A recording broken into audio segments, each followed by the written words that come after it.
Hydrogen is really a great technology for automotive use. It's also really great for mass energy storage, which is our primary focus. So we want to get people excited about hydrogen, right? And so the other thing that you can use a lot of power for is huge acceleration, huge top speeds. And that's what this vehicle is all about. This is the XP1, and what it does is it basically delivers a lot of power to all four wheels to get you very, very fast, 0 to 60, actually 2.2 seconds, and a very high top speed over 200 miles an hour. This communicates why hydrogen is so good for automotive, right? And what you can do with a car like this is you can refill in 3 to 5 minutes. And what's unique about that is that this is actually an electric vehicle. Not unlike most other battery electric vehicles you guys have heard of, this will actually have the same torque on those motors. It will have the ability to be cooled. And that's what hydrogen is all about. Hydrogen stores electrical energy in the bond between the hydrogen molecule itself. What this will do is it'll take the hydrogen, it'll inject it into this engine, it'll pass by a plate, right? That plate is called a fuel cell plate, right? That's going to be a membrane electrode assembly. It's going to have a catalyst on there. That catalyst is going to have a reaction with the hydrogen, right? It's going to separate on the anode and the cathode side, and there's an electron that's going to charge the vehicle. The more hydrogen you pass through, the higher the power is going to come out of this engine.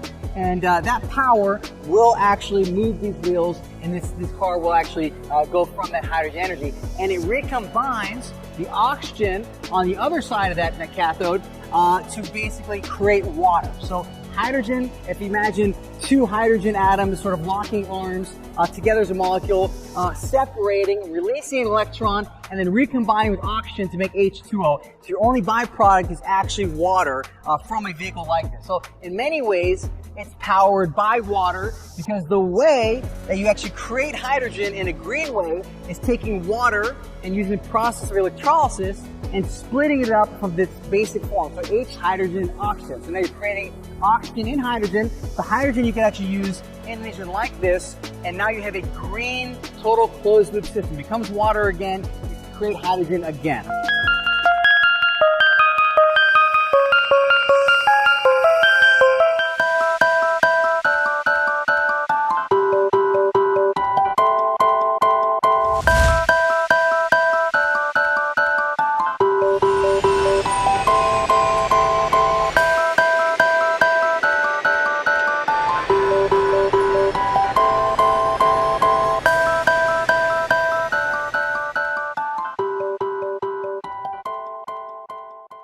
This engine can actually last 3 times longer than most hydrogen engines. And that's because there's a very, very cool catalyst technology that preserves the platinum, right? It does not allow it to degrade as quickly. And that is why this is so unique in its engine form, not just because of the raw power, but also because it has its durability.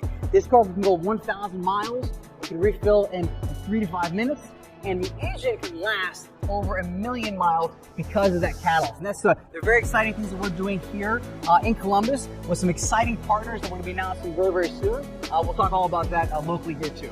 Part of what we want to do here in Ohio is build more stations to build the infrastructure. So you can ask what's different. Number one, the costs come down.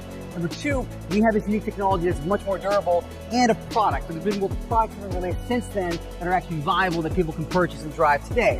What you can do with hydrogen, instead of having to duplicate a battery over and over and over and over and over again, for when you still store something on a very large scale, is actually just have a larger tank, right? So large tanks are very cheap for hydrogen. So what you can do, for example, you take wind, you take solar, which takes energy very irregularly, and you can basically create a bank. Imagine like any bank you can go to store your money. So now you're storing electricity.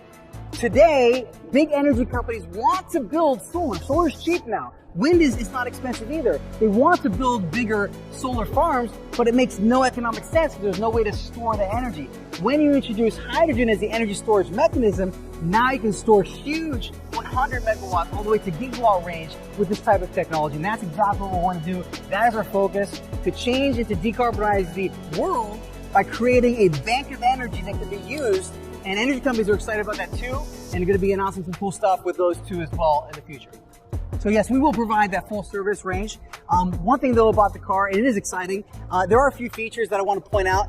You know, not only does it look as cool as we want it, but the whole idea in our theme is like space technology for the road, right? Now that's not arbitrary. We don't just like the way that sounds. Like this actually has some really cool stuff in it.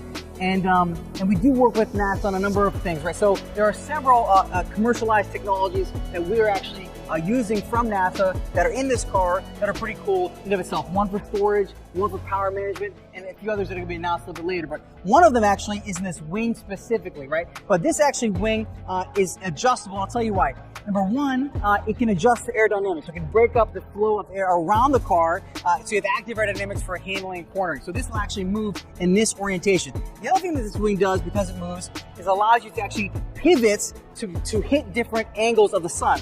Why? Because this actually is a solar wing specifically. So it has a very unique NASA technology called multi-junction solar, and that allows you to basically have 3 times the energy capacity and the speed, that basically ability to grab that energy in a much smaller surface area. The main takeaway from this vehicle is it does have some really cool, engine technology. It's all about the engine technology, which you see right here.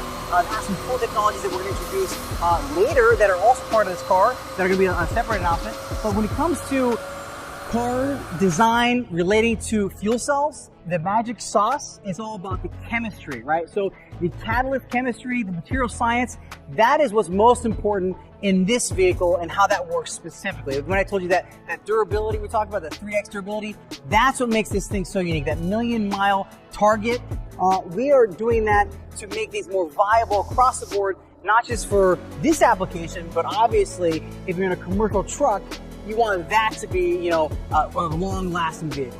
So the solar wing represents wind. It basically wraps around the car and it's shaped by the wind itself, right? So this represents wind, it all represents solar. The blue accents you see actually come through the actual wheel here. If you look a little bit closer, this actually sweep through here and come right back through this A-pillar. This represents water, right? Because water is the foundation for how you create hydrogen and the byproduct of hydrogen. And the roof, right, this canopy, we wanted to give people this massive, this is a very large canopy, there's a very large screen inside this also. We want to give people the feeling of being inside of a space